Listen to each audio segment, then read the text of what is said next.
कि मेरे वॉरियर, आप निराश मत होना। जब तक मैं जिंदा हूं, मैं अपनी आखिरी सांस तक इन गुंडों को, इन माफियाओं को बेनकाब करके ही रहूंगा। मैं पूरे निडर होकर के ये लड़ाई लड़ रहा हूं। आप निराश मत होना, ये मैं आपको गारंटी दे रहा हूं। और मैं आज सबके सामने कह रहा हूं कि क्यूबाइब नेटवर्क के पास पुख्ता जानकारी आ गई है, सबूतों के साथ आ गई है। कौन है जो इसे बचा रहा है, कौन है जो इसे विदेश भगाने की तैयारी कर रहा है, सारी जानकारी है। सारी जानकारी आपके सामने पेश करूंगा और अदालत के सामने भी पेश करूंगा। कुछ दांव पेच है, कुछ दांव पेच है, कानूनी दांव पेच है, इसलिए वो डाल तो हम पात पात चल रहे हैं।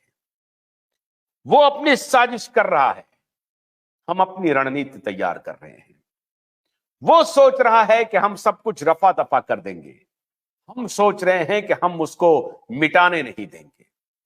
अब वो प्लानिंग कर चुका है कि सुशांत और दिशा की मौत का जो सबसे बड़ा सबूत है वो है रिया चक्रवर्ती। और रिया चक्रवर्ती ही नहीं, उसके यहां पर मौजूद सारे लोग, सुशांत के सारे हेल्पर, उनके मित्र, उनका तार जुड़ता जा रहा है बड़े नेताओं से, बड़े बॉलीवुड के स्टार से, प्रोड्यूसर से, डायरेक्टर से, सबके तार जुड़े हुए हैं। तो असली बात यह है कि रिया ने जो कहा था कि अगर मैं मुंह खोल दूंगी तो कोई नहीं बचेगा, तो इसके मुंह को बंद करके इसको यहां से बाहर कर दो। तो पहली लड़ाई उनकी यही थी कि रिया के ऊपर जो लुकआउट नोटिस लगा हुआ है उसको पहले खारिज करवाओ और उसके बाद रिया को फ्रीक्वेंटली बाहर भेजो। एक बार दो बार आएगी जाएगी, उसके बाद तो रिया को बसा दिया जाएगा। आपको मालूम है ना नदीम के बारे में? टी सीरीज के हत्या में शामिल नदीम का नाम आपको मालूम है? नदीम और श्रवण, ये दोनों संगीतकार थे। आज तक नदीम लौट के नहीं आया इंडिया और अपनी जिंदगी उसने मजे में काट ली। आपको मालूम है ना माल्या, विजय माल्या, कोई कुछ नहीं बिगाड़ पा रहा है। ललित मोदी, कोई कुछ नहीं बिगाड़ पा रहा है। आपको मालूम है ना मेहुल चौकसी, कोई कुछ नहीं बिगाड़ पा रहा है। और ये सब बाहर हैं।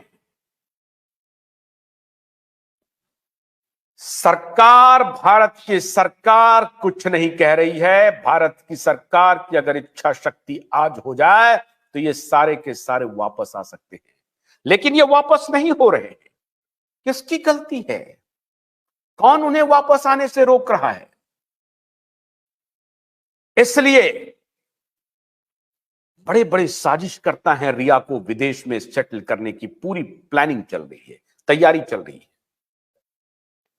खबरें तो यहां तक आ रही हैं कि किसी हेवनली स्पेस में, जगह में जहां की हमारा प्रत्यर्पण संधि ना हो, उसी जगह पे इनको बसा दिया जाए।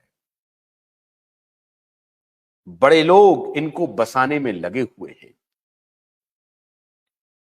वहां बंगले खरीदने की प्लानिंग हो रही है। कुछ बंगले लोगों ने खरीद लिए हैं। बाहर में बंगले खरीदवाने की तैयारी चल रही है।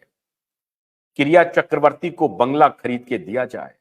वो जगह दुबई होगी, वो जगह लंदन होगा, वो जगह पेरिस होगी, वो जगह न्यूयॉर्क होगी, स्विट्जरलैंड होगी, कौन सी जगह होगी ये रिया को भी नहीं मालूम है। भोलानाथ का ब्रश कटर एक बैटरी से चलने वाली मशीन है जिसका चार्जिंग समय 3.5 घंटे है। इसे हम 6 से 8 घंटे बिना रुके चला सकते हैं। एक बार चार्ज करने पर ये 16,000 स्क्वायर फीट गेहूं, चावल, बजरा, जोबर के खेत काट सकता है, जबकि इसी कार्य को पेट्रोल ब्रश कटर 1,000 रुपए पेट्रोल का खर्चा करता है।